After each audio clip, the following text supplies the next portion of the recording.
안녕하세요. 오늘은 한 노년의 쓰라린 고백을 들려드리려 합니다. 하루 2% 수익이라는 말에 전 재산 5억을 걸었다가 모든 것을 잃어버린 예순둘의 이야기입니다. 혹시 여러분도 안전한 노후를 꿈꾸고 계시다면 오늘 이야기를 꼭 끝까지 들어주시길 바랍니다. 이 채널은 우리의 삶에 남긴 상처와 배움을 함께 나누고 있습니다. 앞으로도 놓치고 싶지 않으시다면 구독 버튼을 눌러주시겠어요? 나는 올해 예순둘입니다. 평생을 현장에서 버티며 살았습니다. 겨울엔 손등이 터져 피가 맺혔고 여름엔 등줄기를 타고 땀이 내렸습니다. 그렇게 모은 돈이 5억입니다. 이 돈은 내 노후의 마지막 방패라고 믿고 있었습니다. 아침마다 밥 냄새가 퍼지면 마음이 잠깐은 편해집니다. 식탁 맞은편에 앉은 사람을 보며 아직은 괜찮다고 스스로 다독입니다. 그러나 장 보는 날이면 계산대 앞에서 숨이 짧아집니다. 가격표가 한 칸씩 올라설 때마다 심장이 쿵 내려앉습니다. 지키기만 해서는 버티기 어렵다는 생각이 고개를 듭니다. 나는 안전을 아는 사람입니다. 무리하지 않는 습관은 오래된 살림의 지혜였죠. 하지만 금리는 낮고 생활비는 줄지 않습니다. 통장 잔고가 제자리를 맴돌면 불안이 내 어깨를 짓눌렀습니다. 이대로 늙어가면 언젠가 손주 과자값도 망설이게 될 것 같았습니다. 저녁이면 달력을 넘기며 계산을 합니다. 첫째, 들어오는 돈보다 나가는 돈이 크지 않은가. 둘째, 아끼는 것만으로 버틸 수 있는가. 셋째, 남은 체력이 떨어지기 전에 선택해야 하지 않는가. 넷째, 내 평생 한 번쯤은 나를 위해 결정을 내려도 되는가. 그날 오후 동네 공원에서 오래된 얼굴들을 만났습니다. 옛 이야기가 한바탕 지나가고 결국 돈 얘기가 남았습니다. 누군가가 조용히 말했습니다. 하루 2%, 원금 보장, 자동 복리, 초보도 가능. 내 귀에 이상하게도 그 말만 또렷하게 박혔습니다. 사람들은 고개를 끄덕이며 자신들의 변화를 들려줍니다. 누군가는 여행을 다녀왔다고 했고 또 다른 누군가는 빚을 갚았다 했습니다. 나는 미소만 지었지만 손바닥은 축축해졌습니다. 낙엽이 바람에 들썩이듯 마음이 들떠올랐습니다. 이게 기회라면 이번만큼은 놓치고 싶지 않았습니다. 집으로 돌아오는 길 상가 유리문에 붙은 안내문이 눈에 들어왔습니다. 굵은 글씨로 적힌 문장들이 걸음을 붙잡았습니다. 하루 2%, 검증 완료, 안심보장. 나는 유리문 앞에서 한참을 서 있었습니다. 문을 밀고 들어갈지, 내일 다시 올지, 아니면 모른 척 돌아설지. 머릿속에서 경우의 수가 부딪히며 번쩍였습니다. 한편으로는 나 자신이 낯설었습니다. 안전만 찾던 내가 언젠가부터 확신을 갈망하고 있었습니다. 밤이 깊자 집안은 고요했습니다. 부엌등만 켜두고 물을 데우며 마음을 달랬습니다. 손에 잡히는 건 따뜻한 컵뿐인데 머릿속은 식지 않았습니다. 하루 2%가 나를 부르고 원금 보장이 나를 달랩니다. 나는 오래된 자존심을 꺼내어 먼지를 털었습니다. 나는 아버지였고 남편이었고 가장이었습니다. 많은 날을 버티며 살았고 버틴 만큼 내 몫을 밀었습니다. 내 몫을 찾는 일이 욕심인가 아니면 늦은 보상인가. 스스로에게 물으면 대답이 바뀌었습니다. 바뀌는 대답이 결국 결심이 되어 나를 밀었습니다. 첫째, 직접 확인한다. 둘째, 귀가 아닌 눈으로 판단한다. 셋째, 모르는 서류에는 서명하지 않는다. 넷째, 가능하면 작은 금액부터 시작한다. 다섯째, 그래도 불길하면 멈춘다. 창밖에서 골목 고양이가 울었습니다. 나는 가만히 손을 펼쳐봤습니다. 굳은 살이 아직 남아 있었습니다. 그 굳은 살이 말했습니다. 오래 버텼으니 이제는 선택하라고. 버틴 사람에게도 방향을 고를 권리가 있다고. 나는 가방을 꺼내 서류를 챙겼습니다. 신분증, 통장 사본, 도장. 내일 오전에 상담을 받겠다고 마음을 묶었습니다. 심장이 조용히, 그러나 강하게 박동했습니다. 이렇게 내 발걸음은 정해졌습니다. 잠들기 전 헛웃음이 나왔습니다.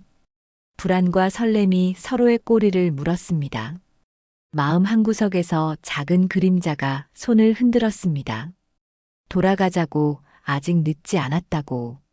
그러나 내 손은 이미 가방 지퍼를 닫은 뒤였습니다. 그날 밤은 유난히 길었습니다. 새벽 공기가 유리처럼 차가웠습니다. 나는 스스로에게 마지막으로 물었습니다. 정말 괜찮은가? 정말 지킬 수 있는가? 스스로의 고개가 아주 천천히, 그러나 분명하게 끄덕여졌습니다. 아침이 오면 나는 지하상가로 내려갈 것입니다. 문을 열고 들어가 설명을 듣고 이해한 만큼만 움직일 것입니다. 그리고 작은 계약서 한 장으로 내 노후의 방향을 바꿀지도 모릅니다. 나는 아직 모릅니다. 그 종이가 칼이 될지, 방패가 될지. 다만 한 가지, 오늘의 선택이 내 인생의 물줄기를 바꾼다는 예감만이 선명했습니다. 이것이 나의 시작입니다. 62의 이름으로 남기는 첫 장입니다. 사건의 도화선은 이미 불을 댕겼습니다. 불씨는 조용히 타오르고 나는 그 불빛을 따라 걸어갑니다. 지하상가로 내려가는 계단은 어쩐지 미끄러웠습니다. 벽에 붙은 형광등 불빛이 깜빡거렸고 공기는 눅눅했습니다. 나는 손에 쥔 가방 끈을 세게 움켜쥐었습니다. 50년을 넘게 일해온 두 손이었지만 그날만큼은 낯설게 떨렸습니다.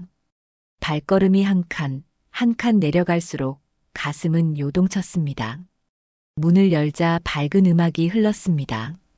사무실은 의외로 깔끔했습니다. 벽에는 성공 사례라 적힌 사진들이 걸려 있었습니다. 웃고 있는 노년 부부, 해외여행 사진, 새 차와 새 집. 사진마다 자막처럼 수익률이 굵게 새겨져 있었습니다. 내 앞에 앉은 직원은 젊었습니다. 말은 빠르면서도 정중했고 눈빛은 흔들리지 않았습니다. 그는 그래프와 표를 펼쳐 보이며 설명했습니다. 하루 2%, 원금 보장, 자동 복리. 익숙한 단어들이 그의 입술에서 꿀처럼 흘러내렸습니다. 나는 고개를 끄덕였습니다. 그러면서도 속으로 되뇌었습니다. 정말일까? 하지만 마음속에서 더 크게 울리는 소리가 있었습니다. 이제는 기회를 잡아야 한다. 이 정도면 충분히 믿을 수 있다. 주저하는 순간 내 인생은 변하지 않는다. 계약서 앞에서 손이 잠시 멈췄습니다. 눈으로 문장을 따라가며 스스로를 시험했습니다. 혹시라도 함정이 숨어 있지 않은지 찾으려 애썼습니다. 그러나 서류는 군더더기 없이 정리돼 있었습니다. 빈칸에 이름을 적고 도장을 찍는 순간 내 심장은 고동쳤습니다. 그날 저녁 나는 집에 돌아와 말없이 방에 들어갔습니다. 아내는 무슨 일 있냐고 물었지만 나는 웃어넘겼습니다. 말할 수 없었습니다. 안전이 최고라던 사람에게 내 선택을 털어놓을 수 없었습니다. 대신 속으로만 다짐했습니다. 이번엔 반드시 보여주리라. 며칠 뒤 문자 한 통이 왔습니다. 계좌에 이자가 입금되었다는 알림. 소액이었지만 믿을 수 없는 속도로 돈이 불어나고 있었습니다. 나는 휴대전화를 붙잡고 숨을 죽였습니다. 내가 옳았다. 내 선택은 틀리지 않았다. 한 달이 채 지나기도 전에 수익은 눈에 띄게 늘어났습니다. 나는 거울 앞에 서서 스스로에게 말했습니다. 당신은 아직 쓸모 있는 사람이라고. 평생 가장으로 살아온 무게가 조금은 가벼워졌다고. 나는 다시 세상과 맞서 설 힘을 되찾은 듯 했습니다. 그러나 그 달콤함 속에도 작은 그림자가 어른거렸습니다. 입금 알림이 며칠 늦게 도착한 적이 있었습니다. 직원에게 전화를 걸었지만 연결이 한참 늦게 되었고 돌아온 대답은 단순한 시스템 오류라 했습니다. 나는 그 말을 믿었습니다. 믿고 싶었습니다. 밤이면 서랍 속 계약서를 꺼내 들여다보았습니다. 거기에 적힌 글자들은 마치 내 인생을 보장하는 듯 보였습니다. 도장은 또렷했고 잉크는 아직도 짙었습니다. 그 서류가 나를 지켜줄 거라 스스로 세뇌했습니다. 그러나 마음 한구석에서는 작은 파열음이 들려왔습니다. 나는 모른 척했습니다. 더 큰 수익을 바라보며 고개를 돌렸습니다. 조금의 불안은 감추면 사라지는 줄 알았습니다. 하지만 불안은 덮을수록 커지고 그때는 알지 못한 채 내 발밑을 조금씩 무너뜨리고 있었습니다. 시간은 빠르게 흘렀습니다. 2달, 3달이 지나면서 수익은 눈에 띄게 늘어났습니다. 계좌의 숫자가 올라갈 때마다 내 어깨는 조금씩 펴졌습니다. 나는 더 이상 은퇴한 늙은이가 아니라 다시 기회를 잡은 사람이었습니다. 마치 세상이 나를 인정해주는 듯한 기분이었습니다. 주변 사람들의 눈빛도 달라졌습니다. 동창 모임에서 나는 조용히 미소만 지었지만 휴대전화 화면에 찍힌 잔액이 나를 대신해 말해주었습니다. 친구들은 놀랐고 몇몇은 나에게 방법을 물었습니다. 나는 뿌듯했지만 동시에 조심스러웠습니다. 집에서는 여전히 말하지 못했습니다. 아내가 눈치채지 않게 휴대전화를 꼭 쥐고 살았습니다. 문자 알림이 올 때마다 방으로 들어가 혼자 확인했습니다. 손주가 놀아달라고 불러도 나는 화면에서 눈을 떼지 못했습니다. 돈이 불어나는 속도가 내 삶의 전부가 되어버렸습니다. 하지만 그 행복은 오래가지 않았습니다. 처음으로 입금이 이틀 늦어졌습니다. 처음에는 대수롭지 않게 넘겼습니다. 그러나 사흘, 나흘로 늘어나자 마음이 흔들리기 시작했습니다. 불안이 심장을 조여왔습니다. 전화를 걸었습니다. 한참이 지나서야 상담원 목소리가 들렸습니다. 그는 침착하게 말했습니다. 일시적인 시스템 점검일 뿐이라고. 곧 정상적으로 처리될 거라고. 나는 그 말을 믿었습니다. 아니, 믿고 싶었습니다. 며칠 뒤 다시 돈이 들어왔습니다. 나는 안도했고 스스로를 책망했습니다. 괜한 걱정을 했다고, 괜히 의심했다고. 그러나 마음 깊은 곳에서 알 수 없는 메아리가 울렸습니다. 조금씩 벌어진 균열이 나를 향해 웃고 있었습니다. 그 후로도 작은 이상이 이어졌습니다. 연락이 늦게 되거나 설명이 모호하거나 문서에 적힌 약속과 달리 세부 조건이 바뀌는 경우도 있었습니다. 나는 그때마다 스스로를 달랬습니다. 큰 문제는 아니라고, 중요한 건 결과라고. 밤이 깊을수록 불안은 커졌습니다. 서랍 속 계약서를 꺼내 읽고 또 읽었습니다. 처음에는 희망으로 빛나던 글자들이 이제는 낯설게 다가왔습니다. 잉크가 번져 보이고 글자 사이가 흔들려 보였습니다. 나는 이 문서가 정말 내 삶을 지켜줄 수 있는지 의심했습니다. 그러나 멈출 수 없었습니다. 이미 너무 깊이 들어와 있었고 되돌아가자니 잃는 게 너무 많았습니다. 불길한 예감은 점점 짙어졌지만 나는 눈을 감았습니다. 눈을 감은 채로 더 큰 어둠 속으로 걸어가고 있었습니다. 처음에는 단순한 지연이라고 생각했습니다. 하지만 그날은 달랐습니다. 아침부터 저녁까지 아무런 알림도 오지 않았습니다. 휴대전화를 붙잡고 기다렸지만 화면은 고요했습니다. 마치 시간이 멈춘 듯 하루가 길게 늘어졌습니다. 나는 전화를 걸었습니다. 신호는 갔지만 아무도 받지 않았습니다. 몇 번이고 걸었지만 기계음만 메아리 쳤습니다. 사무실로 달려갔습니다. 그러나 그곳에는 낯선 자물쇠만 걸려 있었습니다. 내 발걸음은 얼어붙었습니다. 유리문 너머로 보였던 책상, 의자, 화려한 사진들은 모두 사라져 있었습니다. 남은 건 허공에 붙어 있던 접착제 흔적뿐이었습니다. 나는 두 손으로 문을 흔들며 소리쳤습니다. 그러나 대답하는 건 차가운 벽과 내 메아리 뿐이었습니다. 그날 밤 집으로 돌아왔습니다. 아내는 내가 초췌한 얼굴로 들어오자 묻지도 않았습니다. 나는 방에 틀어박혀 서랍을 열었습니다. 계약서를 꺼내 들었지만 그 종이는 이미 힘을 잃은 종이 조각일 뿐이었습니다. 글자는 그대로인데 나를 지켜주던 의미는 사라져 있었습니다. 다음 날 은행으로 달려갔습니다. 혹시나 하는 마음에 계좌를 확인했습니다. 잔고는 비어 있었습니다. 내 노후의 마지막 방패, 5억은 흔적도 없이 사라져 있었습니다. 내 심장은 무너져 내렸고 숨은 가슴 깊이 갇혔습니다.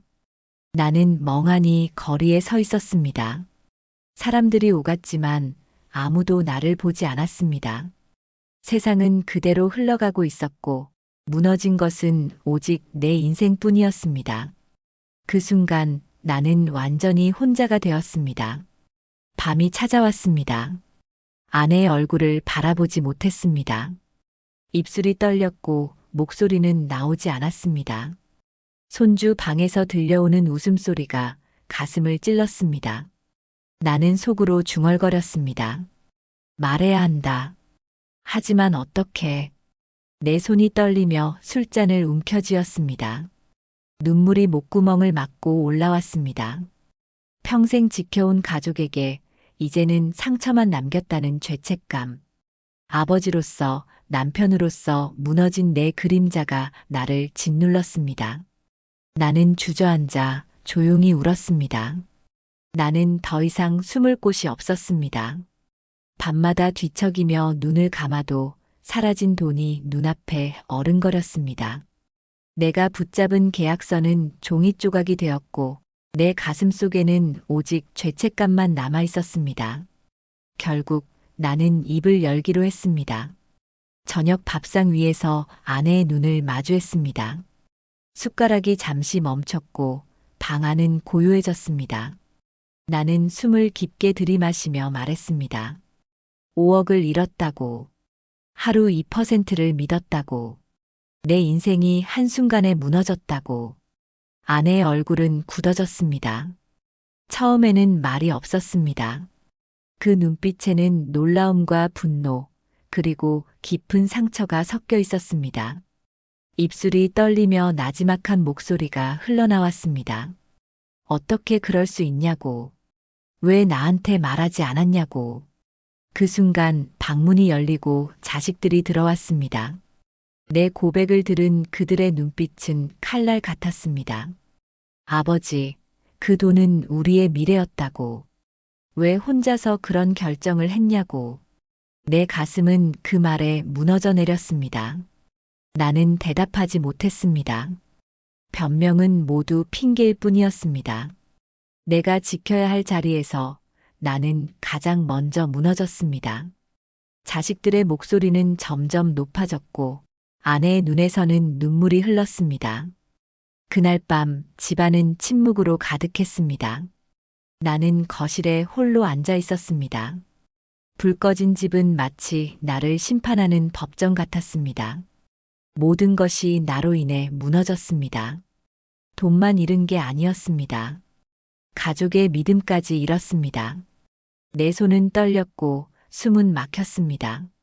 나는 속으로 되뇌었습니다. 사기를 당한 게 아니라 내 욕심이 만든 덫에 걸린 거라고. 내 오만이 가족을 울렸다고.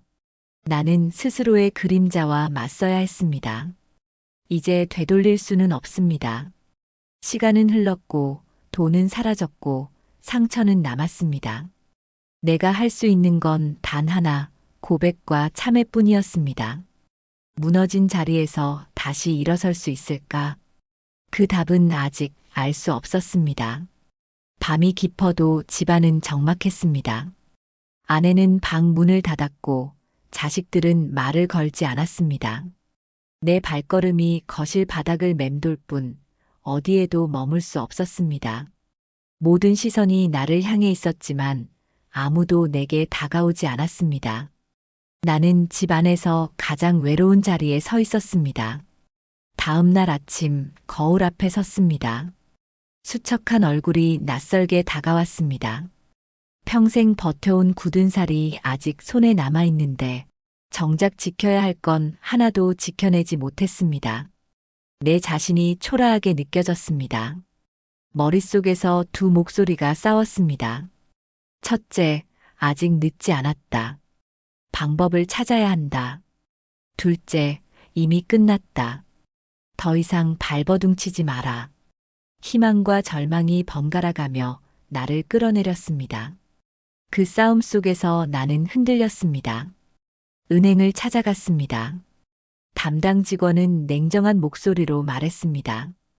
해당 계좌는 이미 정리되었고 자금을 되찾을 방법은 없다고. 내 손은 힘없이 내려앉았고 발걸음은 무겁게 돌아섰습니다. 희망의 문이 하나씩 닫혀가는 기분이었습니다. 경찰서를 찾을까도 생각했습니다. 그러나 문 앞에서 망설였습니다. 증거라 할 만한 건 계약서 한 장뿐, 게다가 그 계약서조차 나의 욕심을 증명하는 글자 같았습니다. 수치를 이겨낼 용기가 나지 않았습니다. 집으로 돌아오니 손주가 뛰어왔습니다. 아무것도 모르는 얼굴로 안겨오는데 눈물이 핑 돌았습니다. 나는 그 작은 손을 꼭 잡고 마음속으로 다짐했습니다. 다시는 이 아이에게 부끄러운 할아버지가 되지 않겠다고. 내가 선택해야 할 길은 오직 하나뿐이었습니다. 나는 방에 들어가 서랍을 열었습니다. 계약서를 꺼내 불 위에 올려놓았습니다. 불길이 번지며 글자가 검게 타들어갔습니다. 내 오만, 내 욕심, 내 실패가 재로 변에 흩날렸습니다. 마음 한구석이 비어가며 눈물이 흘러내렸습니다. 그날 밤 나는 결심했습니다. 숨기지 않고 피하지 않고 정면으로 맞서겠다고. 내 잘못을 드러내고 다시 일어설 길을 찾겠다고. 가족에게 무너진 가장이 아니라 다시 서는 가장이 되겠다고.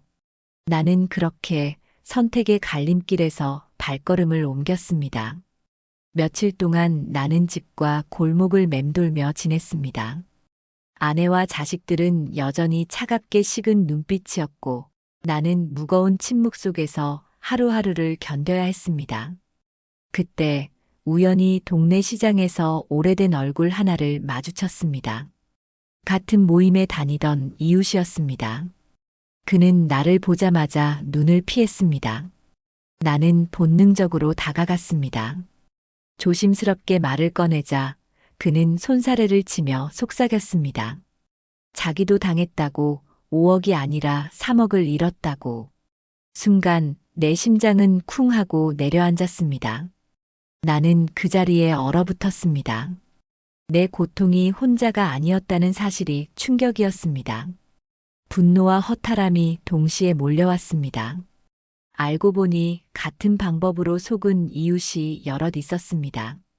서로 얼굴을 마주하며 우리는 씁쓸한 웃음을 지었습니다. 그 만남은 나를 바꿔놓았습니다. 나는 처음으로 집 밖에서 목소리를 낼 용기를 얻었습니다. 경찰서에 함께 찾아갔고 조사관 앞에서 진술을 남겼습니다. 내 손은 떨렸지만 이번에는 숨지 않았습니다. 이제는 부끄러움보다 진실이 더 무거웠습니다. 그날 저녁 집으로 돌아왔습니다. 아내는 놀란 눈으로 나를 바라봤습니다. 나는 담담히 말했습니다. 경찰에 갔다고, 더는 숨지 않겠다고. 자식들도 침묵했지만 그 눈빛은 전과 달랐습니다. 차가움 속에 미묘한 흔들림이 보였습니다. 밤이 깊자 나는 손주의 방문 앞에 앉았습니다. 아이의 고른 숨소리가 벽을 넘어 흘러왔습니다. 나는 눈을 감으며 되뇌었습니다. 이제는 이 아이가 부끄럽지 않은 어른이 되고 싶다고. 비록 무너졌지만 다시 일어설 수 있다고. 뜻밖의 만남이 내 삶을 바꾸었습니다. 나 혼자만의 실패가 아니었고, 나 혼자만의 상처도 아니었습니다. 그 사실은 내 어깨의 짐을 조금은 덜어주었습니다. 나는 깨달았습니다. 이제부터는 무너진 자리에서 다시 걸어가야 한다는 것을. 아침 햇살이 창문을 타고 들어왔습니다. 어제와 다르지 않은 하루였지만 내 마음은 달라져 있었습니다. 나는 거울 앞에 서서 주름진 얼굴을 바라봤습니다. 한때는 부끄럽기만 했던 그 주름이 이제는 살아낸 증거처럼 보였습니다. 무너졌어도 나는 여전히 살아있다는 것을 말해주고 있었습니다. 아내와 마주 앉았습니다. 긴 침묵 끝에 나는 다시 한번 고개를 숙였습니다. 그녀의 눈에는 여전히 상처가 남아 있었지만 한숨처럼 흘러나온 말이 내 가슴을 파고들었습니다. 이제라도 솔직해줘서 다행이라고. 자식들도 서서히 마음을 열기 시작했습니다. 분노의 불길이 완전히 사라진 건 아니었지만 그 속에 걱정과 안타까움이 함께 숨어 있었습니다. 나는 그 눈빛 속에서 작은 희망을 보았습니다. 다시는 이 믿음을 저버리지 않겠다고 다짐했습니다. 나는 동네 모임에서 목소리를 내기 시작했습니다. 나와 같은 상처를 가진 사람들과 함께 모여 경험을 나눴습니다. 우리는 서로의 실패를 위로하며 다시는 속지 말자고 다짐했습니다. 작은 모임이었지만 그 안에서 나는 위로를 얻었습니다. 혼자가 아니라는 사실이 내 마음을 일으켜 세웠습니다. 나는 깨달았습니다. 노후를 지켜주는 건 달콤한 수익률이 아니었습니다. 눈에 보이지 않는 확신이나 화려한 약속도 아니었습니다. 끝까지 지켜야 할 건 의심하는 마음이었고 무엇보다 가족과의 믿음이었습니다. 내가 잃은 건 돈만이 아니었습니다. 가족의 신뢰, 내 자존심, 그리고 지난 세월의 평온이었습니다. 그러나 아이러니하게도 잃고 나서야 보이는 것이 있었습니다. 진정한 노후의 방패는 욕심을 버리고 서로를 붙드는 마음이라는 것. 그 단순한 진실을 이제야 깨달았습니다. 나는 다시 길을 걸어갑니다. 돌아오지 않는 돈을 붙잡지 않고 다시 쌓을 수 있는 믿음을 지키려 합니다. 무너졌던 자리에서 다시 일어서는 것, 그것이 내 남은 인생의 숙제이자 다짐입니다. 이것이 62, 한 남자의 고백입니다. 나는 실패했고 무너졌습니다. 그러나 이 이야기로 누군가가 같은 길에서 멈출 수 있다면 그것만으로도 내 상처는 의미가 될 것입니다. 내 노후는 끝이 아니라 다시 시작입니다. 62의 고백은 이렇게 끝이 났습니다. 돈은 잃었지만 그 상처 속에서 얻은 교훈은 단 하나였습니다. 노후를 지켜주는 건 달콤한 수익률이 아니라 끝까지 지켜야 할 가족의 믿음이라는 사실입니다. 여러분은 같은 실수를 반복하지 않으시길 바랍니다. 혹시 이 이야기가 마음에 닿았다면 더 많은 인생의 고백과 배움을 함께 나누기 위해 구독과 알림 설정 부탁드립니다. 여러분의 노후가 더 단단해지길 바라며 다음 이야기에서 뵙겠습니다.